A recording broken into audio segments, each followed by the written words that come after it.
Network analysis ഒരു project compose ചെയ്തിരിക്കുന്നത് കുറച്ച് നമ്പർ ഓഫ് ജോബ്സും ആക്ടിവിറ്റീസും ടാസ്കും കൊണ്ടാണ്. മറ്റു പല ആക്ടിവിറ്റീസും കംപ്ലീറ്റ് ആയതിനു ശേഷമാണ് ഒരു പ്രോജക്റ്റിൻ്റെ ആക്ടിവിറ്റി പുതുതായിട്ട് സ്റ്റാർട്ട് ചെയ്യുന്നത്. അപ്പോൾ നെറ്റ്വർക്ക് എന്ന് പറയുന്നത് അങ്ങനെയുള്ള ആക്ടിവിറ്റീസിൻ്റെയും ഇവൻസിൻ്റെയും ഒരു കോമ്പിനേഷനാണ് നെറ്റ്വർക്ക് എന്ന് പറയുന്നത്. ഈ നെറ്റ്വർക്ക് അനാലിസിസ് എന്തിനു വേണ്ടിയിട്ടാണ് നമ്മൾ ചെയ്യുന്നത്, അല്ലെങ്കിൽ അതിൻ്റെ ഒബ്ജക്റ്റീവ്സ് എന്തൊക്കെയാണ്?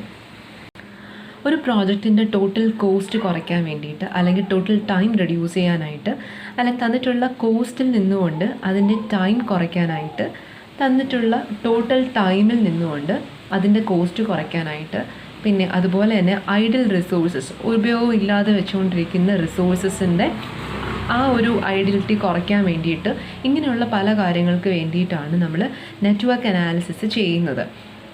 അല്ലെ ഒരുപക്ഷെ നമുക്ക് മാനേജേഴ്സിനൊക്കെ പ്ലാൻ ചെയ്യാൻ, ഷെഡ്യൂൾ ചെയ്യാനായിട്ട്, അല്ലെങ്കിൽ അവരുടെ പ്രോജക്ട്സിനെ കൺട്രോൾ ചെയ്യാനായിട്ടൊക്കെ നമുക്ക് ഈ നെറ്റ്വർക്ക് അനാലിസിസ് ബിസിനസ്സിൽ യൂസ് ചെയ്യാവുന്നതാണ്.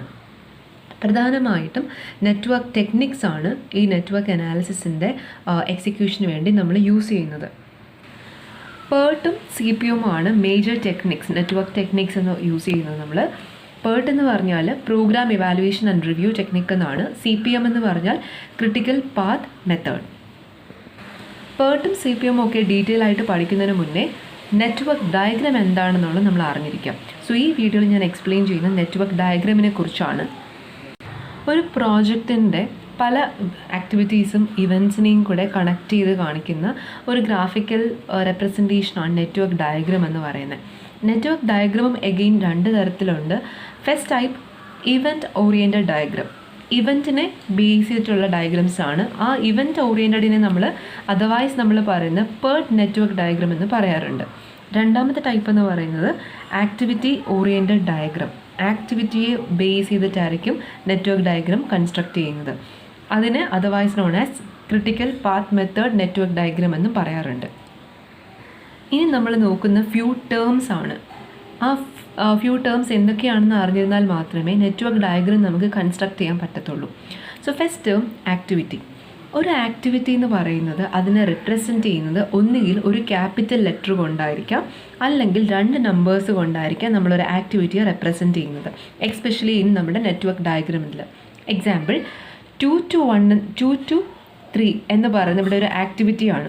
ഇത് രണ്ട് നമ്പേഴ്സ് കൊണ്ട് റെപ്രസെൻറ്റ് ചെയ്യുന്നതാണ്. 2 എന്ന നമ്പറും ഉണ്ട്, 3 എന്ന നമ്പറും ഉണ്ട്. സോ ഈ ഒരു രണ്ട് നമ്പേഴ്സ് കൊണ്ട് റെപ്രസെൻറ്റ് ചെയ്യുന്ന ഒരു ആക്ടിവിറ്റിയാണ്. അതുപോലെ തന്നെ ലെറ്റർ എ എന്ന് പറയുന്ന ക്യാപിറ്റൽ ലെറ്റർ റെപ്രസെൻറ്റ് ചെയ്യുന്നത് ഈ ഒരു ആക്ടിവിറ്റി എന്നാണ്. അപ്പോൾ ഒന്നുകിൽ നമുക്ക് ലെറ്റർ എ മാത്രം യൂസ് ചെയ്ത് ആക്ടിവിറ്റി ആണെന്ന് റെപ്രസെൻറ്റ് ചെയ്യാം, അല്ലെങ്കിൽ നമുക്ക് ഈ രണ്ട് നമ്പേഴ്സ് കൊണ്ട് വേണമെങ്കിലും നമുക്ക് ആക്ടിവിറ്റി ആണെന്ന് റെപ്രസെൻറ്റ് ചെയ്യാം. Then second term start and terminal activity. Start നമുക്കറിയാം, തുടങ്ങുന്ന ഇവൻറ്റ്, അല്ലെങ്കിൽ നമുക്കൊരു ഇവൻറ്റ് തുടങ്ങുന്നതും ടെർമിനൽ എന്ന് പറയുന്ന എൻ പോയിൻറ്റുമാണ്. ഇവിടെ ഫോർ എക്സാമ്പിൾ നമ്മൾ കാണിച്ചിരിക്കുന്ന ഈ ഒരു എക്സാമ്പിൾ നോക്കിയാൽ അറിയാം. 2 to 3 എന്ന് പറഞ്ഞ ആക്ടിവിറ്റിയിലെ ഫസ്റ്റ് സ്റ്റാർട്ട് ചെയ്യുന്ന ആക്ടിവിറ്റി എന്ന് പറയുന്നത് 2 ആണ്. അതിൻ്റെ ടെർമിനൽ ആക്ടിവിറ്റി എന്ന് പറയുന്നത് 3 ആണ്. ഇവിടെ ആരോ എന്ന് പറയുന്ന എൻഡ് ചെയ്യിക്കുന്നത് ഹെഡാണ്. ഓക്കെ, അപ്പോൾ 2 എന്ന് പറയുന്ന സ്റ്റാർട്ടും ടെർമിനൽ എന്ന് പറയുന്നത് 3 ആണ്. ദെൻ നമ്മൾ നോക്കുന്ന ഡമ്മി ആക്ടിവിറ്റി. ചില ആക്ടിവിറ്റീസിന് സെപ്പറേറ്റ് ആയിട്ട്, അല്ലെങ്കിൽ അവിടെ ടൈമോ റിസോഴ്സസോ ഒന്നും എടുക്കാത്ത ആക്ടിവിറ്റീസ് കാണും. അതിനെയാണ് ഡമ്മി ആക്ടിവിറ്റി എന്ന് പറയുന്നത്. ഫോർ എക്സാമ്പിൾ ഇവിടെ എ എന്ന് പറയുന്നത് ഒരു ആക്ടിവിറ്റിയാണ്, അല്ലെങ്കിൽ 1 to 2 എന്ന് പറയുന്ന ഒരു ആക്ടിവിറ്റി ആണെന്ന് പറയാം. A is the first activity, അത് ഫോളോഡ് ബൈ ബിയും സിയും അത് കഴിഞ്ഞിട്ട് അത് ഫോളോ ചെയ്ത് വരുന്നുണ്ട്. ആൻഡ് ഡി എന്ന് പറയുന്ന ഇവിടുത്തെ ആക്ടിവിറ്റി അത് സംഭവിക്കണം, അല്ലെങ്കിൽ ഡി എന്ന് പറയുന്നത് ഒരു സ്റ്റാർട്ട് ചെയ്യണമെന്നുണ്ടെങ്കിൽ ബിയും സിയും എൻഡ് ചെയ്താൽ മാത്രമേ, അല്ലെങ്കിൽ ബിയും സിയും ഫിനിഷ് ചെയ്താൽ മാത്രമേ ഡി എന്ന് പറയുന്ന ആക്ടിവിറ്റി സ്റ്റാർട്ട് ചെയ്യത്തുള്ളൂ. അപ്പോൾ ഇവിടെ സ്പെസിഫിക്കലി നമുക്കവിടെ ഒരു ടൈമോ റിസോഴ്സോ യൂസ് ചെയ്യുന്ന ആക്ടിവിറ്റീസ് ഒന്നും തന്നെ ഇല്ല. ഡി എന്ന് പറയുന്ന ഒരു ആക്ടിവിറ്റി സ്റ്റാർട്ട് ആവണമെങ്കിൽ ബിയും സിയും എൻഡ് ആവണം. പക്ഷേ ഇവിടെ സി എന്ന് പറയുന്ന എൻഡ് ആയിട്ടുണ്ട്, ബി എന്ന് പറയുന്നത് ഇവിടെ നമുക്ക് കറക്റ്റ് ഒരു എൻഡിങ് വന്നിട്ടില്ല. അപ്പോൾ അതിന് വേണ്ടിയിട്ട് നമ്മൾ ഡോട്ടഡ് ലൈൻസ് യൂസ് ചെയ്ത് ഇതിനെ ജോയിൻ ചെയ്യും. ഓക്കെ, ഡോട്ടഡ് ലൈൻസ് യൂസ് ചെയ്ത് ബിയും സിയും എൻഡ് ആയിട്ടുണ്ട് എന്ന് കാണിക്കുന്നതിനെയാണ് ഡമ്മി ആക്ടിവിറ്റി എന്ന് പറയുന്നത്. So activities which not take any time or റിസോഴ്സസിനെയാണ് ഡമ്മി ആക്ടിവിറ്റി എന്ന് പറയുന്നത്. ഒന്നുകൂടി ഞാൻ പറയാം, ഇവിടെ ഡി എന്ന് പറയുന്ന ഒരു ആക്ടിവിറ്റി സ്റ്റാർട്ട് ചെയ്യണമെന്നുണ്ടെങ്കിൽ ബിയും സി എന്ന് പറയുന്ന ആക്ടിവിറ്റീസ് ഫിനിഷ് ആവണം. അങ്ങനെ ഫിനിഷ് ഇവിടെ കാണിച്ചിട്ടില്ല. അപ്പോൾ അത് ഫിനിഷ് ആയിട്ടുണ്ട് അല്ലെങ്കിൽ കംപ്ലീറ്റ് ആയിട്ടുണ്ടെന്ന് കാണിക്കാൻ വേണ്ടിയാണ് നമ്മൾ dummy activity dotted lines use ചെയ്ത് റെപ്രസെൻറ്റ് ചെയ്യുന്നത്. ദെൻ ഇവൻറ്റ് എന്ന് പറയുന്നത് നമ്മൾ ഈ കാണിക്കുന്നില്ലേ, ഒരു ആക്ടിവിറ്റിയെ നമ്മൾ സർക്കിൾ ചെയ്യുന്നുണ്ടെങ്കിൽ അത് ഇവൻ്റ് ആണ്. അത് സ്റ്റാർട്ടിനെയോ അല്ലെങ്കിൽ ഒരു ടാസ്കിൻ്റെ കംപ്ലീഷനെയോ കാണിക്കുന്നതാണ് ഈ സർക്കിൾ കൊണ്ട് നമ്മൾ റെപ്രസെൻറ്റ് ചെയ്യുന്നത് ഇവൻറ്റ്. ടെയിൽ ഇവൻറ്റും ഉണ്ട്, ഹെഡ് ഇവൻറ്റും ഉണ്ട്. 2 to 3 എന്ന് പറയുന്ന ഒരു ആക്ടിവിറ്റിയാണ്.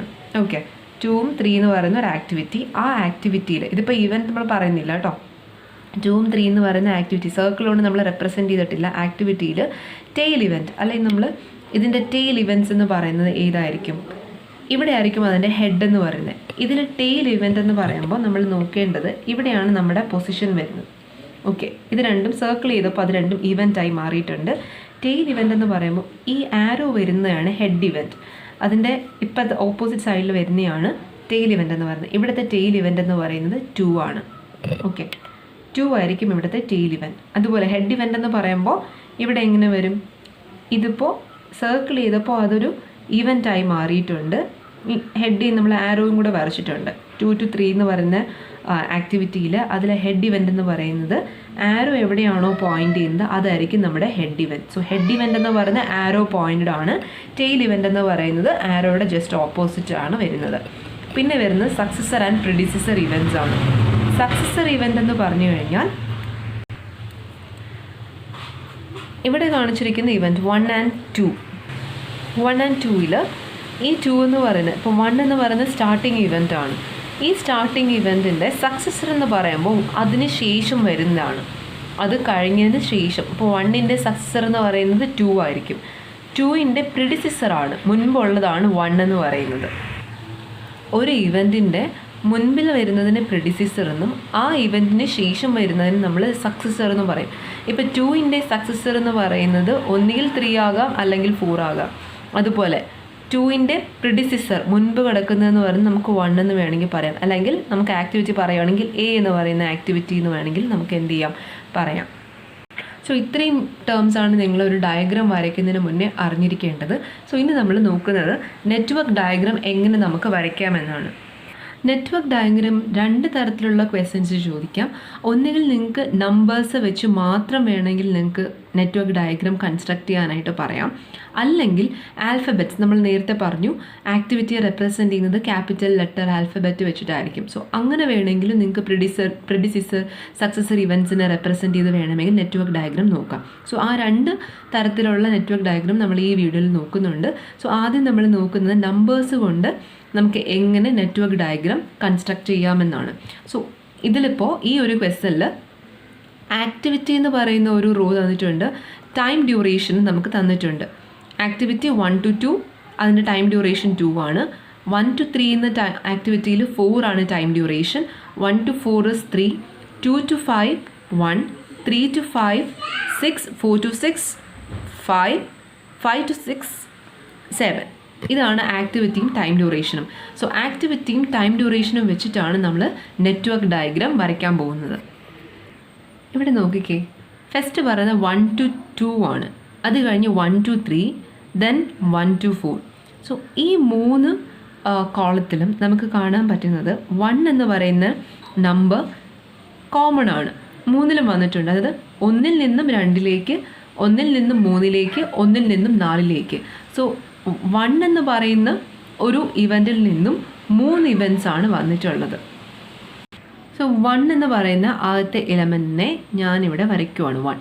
1ൽ നിന്നും 2 ഉണ്ട്, ദെൻ 3 ഉണ്ട്, എഗെയിൻ 4 ഉണ്ട്. ഓക്കെ, 3ലേക്കും വന്നിട്ടുണ്ട്. പിന്നെ പറഞ്ഞിരിക്കുന്നത് 2 to 5 ആണ്. 2ൽ നിന്നും പിന്നെ വരുന്നത് 5 ആണ്. ആൻഡ് 3ൽ നിന്നും 5 ഉണ്ട്. സോ 2ഉം 3യും 5ലേക്കാണ് പോകുന്നത് അല്ലേ. അപ്പോൾ നമുക്ക് എന്ത് ചെയ്യാം, 3ൽ നിന്നും 2ൽ നിന്നും കോമൺ ആയിട്ട് നമുക്കിവിടെ വന്നിരിക്കുന്നത് 5 ആണ്. ഇതിൻ്റെ ടൈം കൂടെ നമ്മളിവിടെ നോട്ട് ചെയ്ത് കൊടുക്കുക.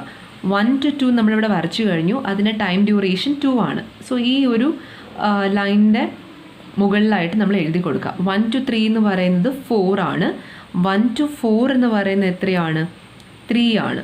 ദെൻ അഗെയിൻ 2 to 5 എന്ന് പറയുന്നത് ഇവിടെ 1 ആണ്. 1 എഴുതുക. 3 to 5 എന്ന് പറയുന്നത് 6 ആണ്. ഇത്രയും നമ്മൾ എഴുതി കഴിഞ്ഞു. ദെൻ ഇനി നമ്മൾ നോക്കുന്നത് 4 to 6 ആണ്.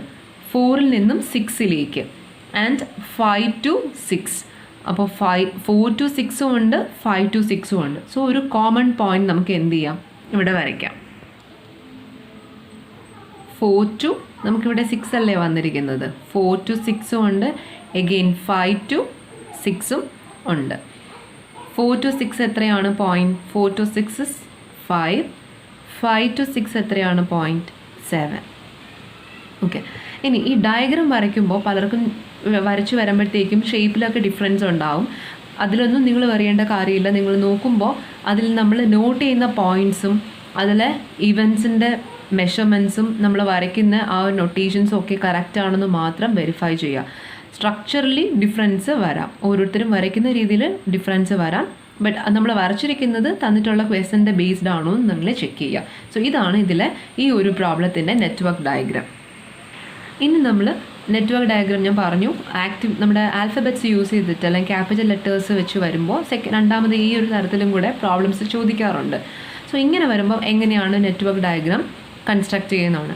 ഇവിടെ ഇപ്പോൾ activities ABCD up to N വരെ തന്നിട്ടുണ്ട്. പിന്നെ തന്നിട്ടുള്ളത് പ്രിസീഡിങ് ആക്ടിവിറ്റീസ് എന്നാണ് പറഞ്ഞിരിക്കുന്നത്. സോ അത് ഏതൊക്കെയാണെന്നുള്ളത് പറഞ്ഞിട്ടുണ്ട്. A എന്ന് പറയുന്ന ഇവൻറ്റിന് പ്രിസീഡിങ് ആക്ടിവിറ്റി ഇല്ല.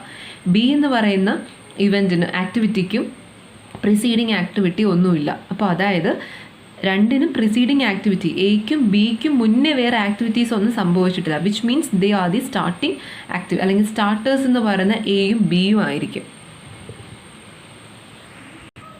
അതുപോലെ സിയുടെ പ്രിസീഡിങ് ആക്ടിവിറ്റി എ ആണ്, ഡിയുടെ പ്രിസീഡിങ് ആക്ടിവിറ്റി എ ആണ്. അതായത് എയും ബിയും സ്റ്റാർട്ടിങ് ആണെന്ന് നമ്മൾ പറഞ്ഞു. എ എന്ന് പറഞ്ഞ് സ്റ്റാർട്ട് ചെയ്തതിന് ശേഷം അത് സിയും ഡിയിലോട്ട് പോകുന്നുണ്ട്. അതുപോലെ ഇക്ക് ബിയും സിയും ആണ് പ്രിസീഡിങ് ആക്ടിവിറ്റി. ബിയും സിയും കഴിഞ്ഞതിന് ശേഷമാണ് ഇ വരുന്നത്. എഫ് വരുന്നതും ബിക്കും സിക്കും ശേഷമാണ്. അതുപോലെ തന്നെ ജി വരുന്നതും. സോ അവിടെ തന്നെ ബിയും സിയിൽ നിന്നും 3 ഡൈവേർഷൻസ് അല്ലെങ്കിൽ 3 ബ്രാഞ്ചസ് വരുന്നുണ്ട്. EFG. ദെൻ ഇയും ഡിയും കഴിഞ്ഞതിന് ശേഷമാണ് എച്ച്. എഫ് കഴിഞ്ഞതിന് ശേഷമാണ് ഐ. എഫ് കഴിഞ്ഞതിന് ശേഷമാണ് ജെ. അതായത് എഫിൽ നിന്നും 2 ഡൈവേർഷൻ അല്ലെങ്കിൽ 2 ബ്രാഞ്ചസ്. ജി കഴിഞ്ഞതിന് ശേഷമാണ് കെ. എച്ചും ഐയും കഴിഞ്ഞതിന് ശേഷമാണ് എല്ലും എമ്മും വരുന്നത്. JKLന് ശേഷമാണ് എൻ. സോ ഈ ആക്ടിവിറ്റീസ്, ഈ പ്രിസീഡിങ് ആക്ടിവിറ്റീസിന് ശേഷമായിരിക്കും ഈ ആക്ടിവിറ്റീസ് ഒക്കർ ചെയ്യുന്നു എന്നാണ് ക്വസ്റ്റനിൽ പറഞ്ഞിരിക്കുന്നത്. സോ ഇതിൻ്റെ ബേസിൽ നമുക്ക് എങ്ങനെയാണ് ഒരു ഡയഗ്രാം വരയ്ക്കേണ്ടതെന്ന് നമുക്ക് നോക്കാം. അപ്പോൾ ആദ്യം നമ്മൾ ചെയ്യേണ്ടത് എയും ബിയും, എയ്ക്കും ബിക്കും പ്രിസീഡിങ് ആക്ടിവിറ്റീസ് ഒന്നും തന്നെ ഇല്ല. അതായത് എയും ബിയിൽ നിന്നാണ് നമ്മൾ ഈ ഡയഗ്രാം സ്റ്റാർട്ട് ചെയ്യുന്നത്. ഇവിടെ നമ്മൾ നമ്പേഴ്സ് കൊണ്ടുള്ള റെപ്രസെൻറ്റേഷൻ നമ്മൾ തന്നെ ചെയ്യുവാണ് ചെയ്യുന്നത്. ആൽഫബറ്റ്സ് ആണ്. അപ്പോൾ അതിൻ്റെ ഒരു ചെറിയ ഡിഫറൻസ് വരും. അപ്പോൾ ഫസ്റ്റ് സ്റ്റാർട്ട് ചെയ്യുന്നത് ഇപ്പോൾ നമ്മൾ 1 എന്ന് പറഞ്ഞ് ഞാനൊരു ഇവൻ്റ് ഞാനിവിടെ എഴുതി. അത് 1ഉം 2ഉം. ഇതാണ് ആൽഫബറ്റ് എ ആക്ടിവിറ്റി വരുന്നത്. സോ 1ഉം 2ഉം ഞാനാണ് അതിൽ എഴുതിയത്. അല്ലാതെ ആക്ടിവിറ്റി എ എന്ന് മാത്രമേ പറയുന്നുള്ളൂ. എ എന്ന് പറയുന്ന ഒരു ആക്ടിവിറ്റിയെ റെപ്രസെൻറ്റ് ചെയ്യാനായിട്ട് 1 and 2 എന്ന് പറയുന്ന നമ്പേഴ്സ് കൊണ്ട് ഞാൻ അവിടെ റെപ്രസെൻറ്റ് ചെയ്യുവാണ്. എയ്ക്കും ബിക്കും പ്രിസീഡിങ് ആക്ടിവിറ്റീസ് ഒന്നും തന്നെ ഇല്ല. അപ്പോൾ 3 ആയിരിക്കണം ബി എന്ന് പറയുന്ന ആക്ടിവിറ്റി എന്ന് പറയുന്നത്. സോ ഇവിടെ നോക്കിക്കേ, എയും ബിയും എന്ന് പറയുന്ന ആക്ടിവിറ്റീസിന് പ്രിസീഡിങ് ആക്ടിവിറ്റീസ് ഒന്നും തന്നെ ഇല്ല. ഇവിടെ നമ്മൾ പ്രിസീഡിങ് ആക്ടിവിറ്റീസ് ഒന്നും കൊടുത്തിട്ടില്ല. ഇവരാണ് സ്റ്റാർട്ട് ചെയ്തത്. എ എന്ന് പറയുന്ന ആക്ടിവിറ്റി, ബി എന്ന് പറയുന്ന ആക്ടിവിറ്റി. ഇനി അടുത്തത് നോക്കിക്കേ, എ എന്ന് പറയുന്ന പ്രിസീഡിങ് ആക്ടിവിറ്റി സിക്കും ഡിക്കും ഉണ്ട്. അതായത് എ എന്ന് പറയുന്നതാണ് സിയുടെയും ഡിയുടെയും പ്രിസീഡിങ് ആക്ടിവിറ്റി. അപ്പോൾ എയിൽ നിന്ന് സിയും ഉണ്ട്, ഡിയും ഉണ്ട്. അതുപോലെ തന്നെ ഇവിടെ ബിയും സിയിൽ നിന്നാണ് ഇയും എഫും ജിയും വരുന്നത്. അതായത് ബിയും സിയും കോമൺ ആണ്. അപ്പോൾ ഇവിടെ സിയും ഡിയും നമ്മൾ എയിൽ നിന്ന് വരുന്നു എന്ന് പറഞ്ഞു. സോ ബിയും സിയും സിയും ഡിയും എയിൽ നിന്ന് സിയും വരണം ഡിയും വരണം, അതേസമയം ബിയും സിയും ഒന്നിച്ചാകും വേണം. അപ്പോൾ നിങ്ങൾ ചെയ്യേണ്ടത് ബിയിലേക്ക് എന്ത് ചെയ്യുക, സിയെ നമ്മൾ വരയ്ക്കുക, ഇവിടെ ഡിയെയും റെപ്രസെൻ്റ് ചെയ്യുന്ന. ഓക്കെ, ഇപ്പോൾ ഇത് കറക്റ്റാവും. എയിൽ നിന്നും സിയും ഉണ്ട് ഡിയും ഉണ്ട്. എ എന്ന് പറയുന്ന പ്രിസീഡിങ് ആക്ടിവിറ്റി, അതിൽ നിന്നും സിയും ഉണ്ട് ഡിയും ഉണ്ട്. 4ഉം 3ഉം എന്നൊക്കെ നമ്മളാണ് എഴുതുന്ന നമ്പേഴ്സ് കേട്ടോ.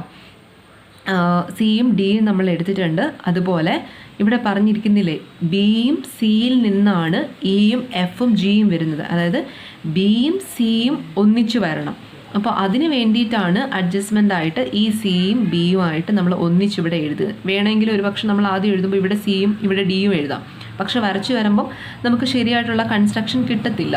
അപ്പം അതുകൊണ്ടാണ് നമ്മൾ ആദ്യമേ നോക്കിയപ്പോൾ അതെവിടെ ബിയും സിയും ഒന്നിച്ചാണ് വരുന്നതെന്ന് പറഞ്ഞിട്ടുണ്ട്. അപ്പോൾ അത് അഡ്ജസ്റ്റായി പിക്ചർ കറക്റ്റായി വരാൻ വേണ്ടിയിട്ട് നമ്മൾ എന്ത് ചെയ്യുന്നു, ആ ബിയും സിയും ഒന്നിച്ചിവിടെ ആക്കി സിയെ നമ്മൾ കറക്റ്റായിട്ട് ഇവിടെ തന്നെ പൊസിഷൻ ചെയ്തു. സോ ഇത് വരെയുള്ളത് നമുക്ക് കറക്റ്റായിട്ട് കിട്ടിയിട്ടുണ്ട്. ഇനി പറഞ്ഞിരിക്കുന്ന ബിയും സിയിൽ നിന്നും 3 ബ്രാഞ്ചസ് വരുന്നുണ്ട്, ഇ എഫ് ജി. അതാണ് ഇനി നമ്മൾ കൺസ്ട്രക്ട് ചെയ്യേണ്ടത്. സോ ആദ്യം 3യിൽ നിന്നും നമ്മൾ ഇ എന്നൊരു ബ്രാഞ്ചുണ്ട്, അതുപോലെ എഫ് എന്ന് പറയുന്ന ഒരു ബ്രാഞ്ചുണ്ട്, ഇത് 5. ഇനി 3യിൽ നിന്നാണെങ്കിലോ നമുക്കിവിടെ ജി എന്ന് പറയുന്ന ഒരു ബ്രാഞ്ചുണ്ട്, 6. ഓക്കെ, അപ്പോൾ ബിയും സിയും ചേർന്ന് വന്നിട്ടുള്ള പോയിൻ്റാണ് 3. ബിയും സിയിൽ നിന്നും 3 എണ്ണം നമുക്ക് ബ്രാഞ്ച് വരണം, ഇ എഫ് ജി. ഇയും എഫും ജിയും ഞാനിവിടെ വരച്ചു കഴിഞ്ഞു. ഇനി നമ്മൾ നോക്കേണ്ട ഡിയും ഇയും. ഈ ഡിയും ഇയിൽ നിന്നും കോമൺ ആയിട്ട് എച്ച് വരുന്നുണ്ട്. ഓക്കെ, അപ്പോൾ ഡിയും ഇ എന്ന് പറയുന്ന 2 ലൈൻസും കൂടെ ജോയിൻ ചെയ്യുമ്പോൾ അതിൽ നമുക്ക് ഒരു കോമൺ ആയിട്ടുള്ളൊരു ഇവൻറ്റ് വരുന്നുണ്ട്, എച്ച്, ഒരു ആക്ടിവിറ്റി എച്ച്. ഇവിടെ ഞാൻ 7 എന്ന് മാർക്ക് ചെയ്തു, കാരണം ഇവിടെ നേരത്തെ 6 അല്ലേ മാർക്ക് ചെയ്തത്, ബാലൻസ് 7. ബാക്കി നമ്മൾ കണ്ടിന്യൂ ചെയ്യുമ്പോൾ 7 വരച്ചു. ഡിയും ഇയിൽ നിന്നും കണ്ടിന്യൂ ചെയ്യുമ്പോൾ എച്ച് ആണ്. മേ ബി നിങ്ങൾ വരയ്ക്കുമ്പോൾ ആദ്യമൊക്കെ നമുക്ക് മിസ്റ്റേക്ക് പറ്റാം. അപ്പോൾ ആ മിസ്റ്റേക്സ് നമ്മൾ വരുത്തിയതിന് ശേഷമായിരിക്കും നമുക്കൊരു ആദ്യമേ തന്നെ ഒരു ഫൈനലായിട്ടുള്ളൊരു ഡയഗ്രാം വരയ്ക്കാൻ കിട്ടണമെന്നില്ല. വീണ്ടും റിപ്പീറ്റ് ചെയ്ത് ചെയ്യുമ്പോഴായിരിക്കും നിങ്ങൾക്ക് കറക്റ്റ് ഫിഗർ കിട്ടുന്നത്. സോ നമ്മളിവിടെ ഡിയും ഇയും ചേർന്നുകൊണ്ട് നമുക്ക് എച്ച് എന്ന് പറയുന്ന ആക്ടിവിറ്റി ഇവിടെ കിട്ടിയിട്ടുണ്ട്.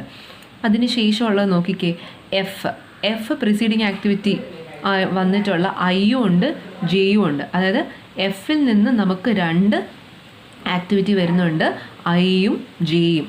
ഇനി ഐയും ജെയും വെച്ച് നമുക്കിവിടെ വേറെ എന്തെങ്കിലും ഉണ്ടോ എന്ന് നോക്കാം. ഇതെവിടെ ഉണ്ട്, ഐയുടെ പ്രിസീഡിങ് ആയിട്ട് വരുന്നത് എല്ലിനും എമ്മും ആണ്. സോ ആ ഒരു അഡ്ജസ്റ്റ്മെൻറ്റും കൂടെ വെച്ചിട്ട് വേണം നമ്മൾ ഇനി എഫിന് പ്രിസീഡിങ് ആക്ടിവിറ്റി ഐയും ജെയും വരയ്ക്കാനായിട്ട്. അപ്പോൾ ഇവിടെ പറഞ്ഞിരിക്കുന്നത് 2 എഫ് വരുന്നത് ഐയും ജെയും ആണ്. എഫിൽ നിന്ന് നമുക്ക് 2 ആക്ടിവിറ്റി പോകണം. ഒരെണ്ണം ഐ, ഒരെണ്ണം എന്താണ്, ജെ. സോ ഇവിടെ പറഞ്ഞു നമ്മൾ എഫ് എന്ന് പറയുന്ന പ്രിസീഡിങ് ആക്ടിവിറ്റിയിൽ നിന്നും ഐ എന്ന് പറയുന്ന ആക്ടിവിറ്റിയും ഉണ്ട്, ജെ എന്ന് പറയുന്ന ആക്ടിവിറ്റിയും ഉണ്ട്. ഇനി നമ്മൾ നോക്കേണ്ട കെ പ്രിസീഡിങ് ആക്ടിവിറ്റി ജി ആണ്. ജി എന്ന് പറയുന്ന പ്രിസീഡിങ് ആക്ടിവിറ്റിയിൽ നിന്നും നമുക്ക് എന്ത് ആക്ടിവിറ്റി വരണം, കെ എന്ന് പറയുന്ന ആക്ടിവിറ്റി വരണം. ഇനി കെക്ക് വേറെ ഏതെങ്കിലും റിലേഷൻ ഇവിടെ ഉണ്ടോ? കെ എന്ന് പറയുന്ന ആക്ടിവിറ്റി ഇവിടെ ജെ കെ എല്ലിൽ നിന്നും എൻ വരണം. സോ ആ ഒരു രീതിയിൽ വേണം നമ്മളിവിടെ കൺസ്ട്രക്റ്റ് ചെയ്യാനായിട്ട്. സോ ഇവിടെ അഗെയിൻ നമ്മൾ പ്രീവിയസ് വണ്ണിലോട്ട് വന്നു. ജി എന്ന് പറയുന്ന ആക്ടിവിറ്റിയിൽ നിന്നും കെ എന്ന് പറയുന്ന നമുക്കൊരു ആക്ടിവിറ്റി ഉണ്ട്, കെ. ഞാനിവിടെ 8 എന്ന നമ്പറിലേക്ക് അതിനെ ജോയിൻ ചെയ്തു. കെ എന്ന് പറയുന്നൊരു ആക്ടിവിറ്റി ഉണ്ട്. ദെൻ അടുത്തത് നോക്കിക്കേ, എച്ച് ആൻഡ് ഐ. എച്ചും ഐയും രണ്ടും കൂടെ ജോയിൻ ചെയ്താണ് നമുക്ക് എൽ എന്ന് പറയുന്ന ഒരു ആക്ടിവിറ്റിയിലോട്ട് പോകുന്നത്. എൽ എന്ന് പറയുന്നത് ഇവിടെ നമുക്കിവിടെ എന്താണ്, അതിൻ്റെ ഒരു കോമ്പിനേഷൻ ഉണ്ട്. ജെ കെ എൽ എന്ന് പറയുന്നത് എന്നിലോട്ടാണ് പോകുന്നത് അല്ലേ. അപ്പോൾ ആ ഒരു ഇതും കൂടെ നമ്മൾ നോക്കിയിട്ടാണ് ഇവിടെ വരയ്ക്കുന്നത്. സോ ഇവിടെ എച്ചും ഐയും കൂടെ കമ്പൈൻ ചെയ്ത് നമുക്ക് വരുന്നത് ഏതാണ്, എൽ. എച്ചും ഐയും കൂടെ കമ്പൈൻ ചെയ്ത് നമുക്കിവിടെ എൽ വരുന്നുണ്ട് ആക്ടിവിറ്റി. അതുപോലെ തന്നെ എച്ചും ഐയും കൂടെ കമ്പൈൻ ചെയ്ത് നമുക്ക് എന്തും വേണം, എമ്മും വേണം. എം. ഓക്കെ, എച്ചും ഐയും കൂടെ ചേർന്ന് എൽ എന്ന് പറഞ്ഞൊരു ആക്ടിവിറ്റി വന്നു, എച്ചും ഐയും കൊണ്ട് എം എന്ന് പറഞ്ഞൊരു ആക്ടിവിറ്റിയും വന്നു. Last one J K L. J K L ഈ 3 ആക്ടിവിറ്റിയും കൊണ്ട് നമുക്ക് എന്താണ് വന്നത്? എൻ എന്ന് പറയുന്നൊരു ആക്ടിവിറ്റിയിലോട്ട് നമുക്ക് വരണമെന്നാണ് പറഞ്ഞിരിക്കുന്നത് അല്ലേ. അപ്പോൾ ഈ 3 ആക്ടിവിറ്റിയും കൂടെ ചേരുന്നത് ഈ ഒരു ഭാഗത്താണ്. ജെ കെ എൽ 3 ആക്ടിവിറ്റിയും കൂടെ ചേർന്ന് വരുന്നത് 8 ആണ്. സോ ഇതിൽ നിന്നായിരിക്കും ഇത് ഇത്രയും പ്രിസീഡിങ് ആയിട്ട് വരുന്ന ആക്ടിവിറ്റി എന്ന് പറയുന്നത് 9 ആണ്. നമ്മൾ എന്ത് ചെയ്തു? കമ്പൈൻ ചെയ്തു. ഇങ്ങനെയാണ് ആൽഫബറ്റ് കൊണ്ട് വരുമ്പോഴത്തേക്കും നമ്മൾ കൺസ്ട്രക്റ്റ് ചെയ്യേണ്ട ഡയഗ്രാം. കമ്പയർ ചെയ്ത് നോക്കുമ്പോൾ നമുക്ക് നമ്പേഴ്സ് വെച്ച് തരുന്ന ഡയഗ്രാംസ് വരയ്ക്കാനുള്ള ക്വസ്റ്റ്യൻസ് ആണ് ചെയ്യാനായിട്ട് കുറച്ചുകൂടി ഈസി. ഇതും ഈസിയാണ്, പക്ഷെ അത് നമ്മൾ കുറച്ചും കൂടി ഒന്ന് ശ്രദ്ധിച്ച് ചെയ്യണം. നേരത്തെ ചെയ്ത നമ്മുടെ നമ്പർ ആക്ടിവിറ്റി, ഈ ചെയ്ത നമ്പർ ആക്ടിവിറ്റിയേക്കാളും കുറച്ചൊന്ന് ട്വിസ്റ്റിംഗ് ആണ് ഇപ്പോൾ ചെയ്തിരിക്കുന്ന ഈ ആൽഫബറ്റ് വെച്ചിട്ടുള്ള പ്രിസീഡിങ് ആക്ടിവിറ്റീസ് പറഞ്ഞിട്ടുള്ള നെറ്റ്വർക്ക് ഡയഗ്രാം. കുറച്ചൊന്ന് ലോജിക്കായിട്ട് തിങ്ക് ചെയ്ത് ഡ്രോ ചെയ്യേണ്ട കാര്യമേ ഉള്ളൂ. ചിലപ്പോൾ നിങ്ങൾക്ക് റഫ് ഫിഗേഴ്സ് വരയ്ക്കേണ്ടതായിട്ട് വരും ആദ്യം, അതിന് ശേഷമായിരിക്കും ഫൈനൽ ഫിഗർ കിട്ടുന്നത്. എന്നാലും സാരിയിൽ നമ്മൾ വരച്ച് നോക്കുക, എവിടെയെങ്കിലും മിസ്റ്റേക്സ് വരുമ്പോഴത്തേക്കും വീണ്ടും അതിനെ കറക്റ്റ് ചെയ്ത് ഫൈനലായിട്ടുള്ളൊരു ഫിഗർ വരച്ചെടുക്കുക. ഈസിയാണ്, കുറച്ചൊന്ന് ലോജിക്കലി തിങ്ക് ചെയ്യുക. സോ ഇങ്ങനെയാണ് നെറ്റ്വർക്ക് ഡയഗ്രാം കൺസ്ട്രക്റ്റ് ചെയ്യുന്നത്.